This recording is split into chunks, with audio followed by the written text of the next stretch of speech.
お前を愛している。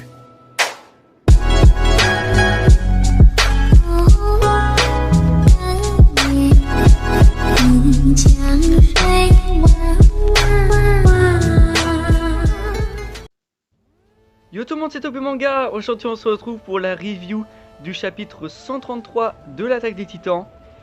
Donc ils ont enfin décollé, ce qu'on avait vu dans le chapitre 132, après que Enzi ait donné sa vie pour qu'il décolle, hein. Elle a retenu les titans colossaux, qui s'apprêtaient à écraser Armin et toute la clique. Donc ils ont enfin décollé et ils ont... Alors je vais y aller très rapidement à cette review, ce soit rapide comparé à d'autres vidéos que j'ai vues sur YouTube. Donc déjà, ils ont pensé à plusieurs théories pour pouvoir arrêter Eren, dont la théorie que plusieurs personnes pensaient justement, c'était de tuer Sig. Et effectivement, ils ne savent pas où est Sig. Mais on a toujours la promesse, la fameuse promesse Ackerman de Levi qui s'était dit « je vais tuer Sig ». Et je pense que peut-être dans 2 ou 3 chapitres, Levi va tuer Sig. Il veut faire honneur au sang Ackerman, il a fait une promesse, il va la tenir. Levi il est comme ça, il est loyal et il fera toujours ça. Armin du coup qui est devenu le nouveau Major, on a vu faire un dessin d'Eren, comme l'avait fait Erwin avant lui quand il avait dessiné Road Race. Donc voilà, petit détail intéressant, ça montre que Armin est vraiment le Major. Là on sent qu'il est bien fait et je pense qu'il va encore penser à autre chose. Il va servir à autre chose au niveau Major, etc. Et je pense qu'Armin est plutôt bien développé dans le sens Major.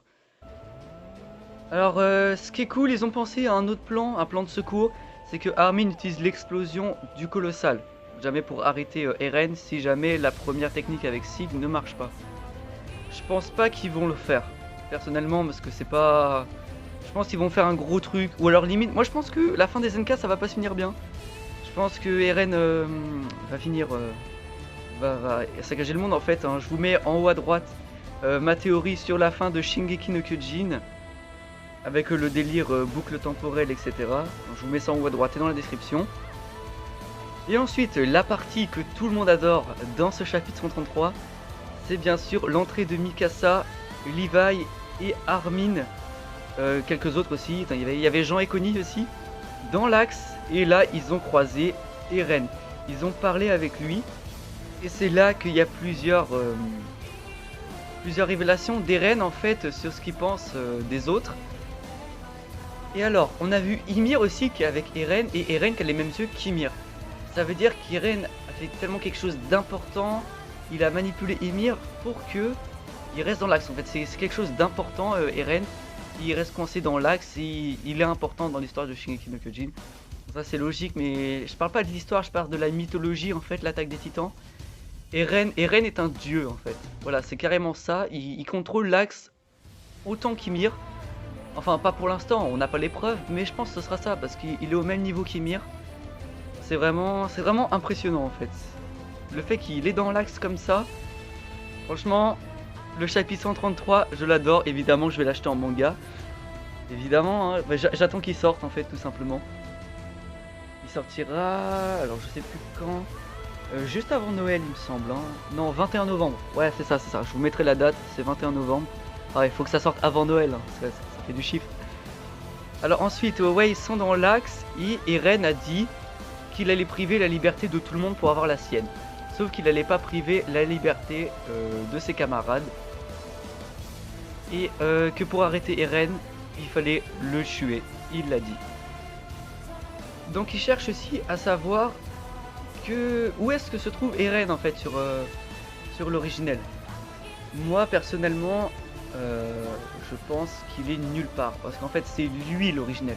Tout le corps de l'originel c'est lui. Parce que c'est vrai qu'on aurait pu penser qu'il était dans la nuque, ou alors qu'il est sous terre, hein, comme l'avait montré le marteau d'armes. Mais je pense que non, ils vont pas le tuer et Eren va réussir.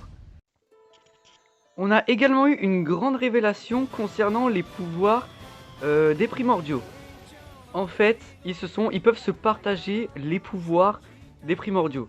Je vais en parler après, que je vais parler du titan bestial, parce que le titan bestial, c'est pas le titan singe en fait, c'est pas un titan singe. En fait, il devrait même pas s'appeler le titan bestial. Il devrait s'appeler le titan, comment dire, animal. Et en fait, le titan bestial, quand il y a un nouveau possesseur, il peut choisir l'animal qui sera attribué à ce titan. Sig avait choisi le singe, parce qu'apparemment il aimait ça. On avait vu quand il était petit, il jouait avec un singe, donc ça a peut-être un rapport avec ça. Mais aussi parce que Falco, qui a le mâchoire actuellement, eh bien il a reçu une partie juste avant d'avoir le mâchoire du liquide cérébrospinal de Sig, donc du liquide cérébrospinal du bestial. Du coup c'est pour ça que son mâchoire il a une forme un peu, comment dire, ailée. Donc il doit avoir choisi l'oiseau ou un truc dans le genre. Et c'est surtout, il a vu un souvenir du bestial. Un souvenir que Sig avait vu aussi, en fait, un vol planer au-dessus des nuages. Et c'est ce qu'avait dit Tom Xaver, qu'il pouvait pas se servir de son titan au combat, parce que ça se trouve c'était lui. C'était lui qui volait au-dessus des nuages. C'était Tom Xaver, l'ancien possesseur du bestial. Et concernant aussi les pouvoirs de durcissement, en fait, il est propre seulement au cuirassé. Je pensais qu'en fait le féminin et le marteau d'armes l'avaient aussi, mais non. En fait, c'était une théorie que j'avais aussi avec le titan assaillant. Le titan assaillant qui en fait a reçu artificiellement, en ayant bu le liquide bizarre là dans la saison 3, et bah ce liquide c'était du liquide cérébrospinal du cuirassé. C'est pour ça qu'il y avait écrit armure sur sur le flacon. Et donc quand ils ont envoyé les troupes, Annie, Rainer, Bertolt, tout ça, au mur, et ben en fait ils se sont partagés juste avant des liquides cérébrospinal pour obtenir des pouvoirs des autres. Et c'est ce qu'a fait Annie, enfin c'est ce qu'ils ont fait à Annie, c'est pour ça qu'elle a eu la capacité de durcissement. En fait, elle l'a eu grâce au liquide cérébrospinal de Rainer. Et c'est vraiment quelque chose que j'adore, parce que là les titans primordiaux, c'est pas vraiment un pouvoir qui est fixe, il s'adapte vraiment au possesseur. On le savait déjà avant, mais là, comme on l'a démontré avec le titan bestial, c'est vraiment quelque chose d'impressionnant. Et le chapitre se termine par des dirigeables qui décollent de la base du début de la saison. Et là, plusieurs personnages pensent qu'ils vont bombarder, et bien tout simplement, le grand terrassement. Moi, qu'est-ce qu'ils vont faire? Moi je pense qu'ils vont essayer, mais que ça va pas marcher, ça peut pas finir comme ça. Et ou alors tout simplement ils sont en train de s'enfuir hein, comme des gros bâtards. On verra ça. Donc voilà, ce chapitre était vraiment très intéressant, surtout la partie dans l'axe et tout. Ça je veux dire que quand il y a des discussions dans l'axe et tout, c'est vraiment mes parties préférées. D'ailleurs c'est pour ça que j'ai acheté le tome 30. Le tome 30 de l'Attaque des Titans qui est carrément mon tome préféré. Là quand il voyage dans le temps avec Sig et tout, c'est vraiment impressionnant. C'est vraiment une partie de Shingeki no Kyojin que j'ai préférée. Derrière le combat avec le marteau. Et voilà. Donc c'est tout pour cette vidéo, pour cette review. Je vous ferai une review sur les prochains chapitres. Je vous dis à ciao ciao pour une prochaine vidéo. Shingeki no Kyojin, c'est la vie. Et allez voir mes autres vidéos SNK qui sont dans la description. Bye bye.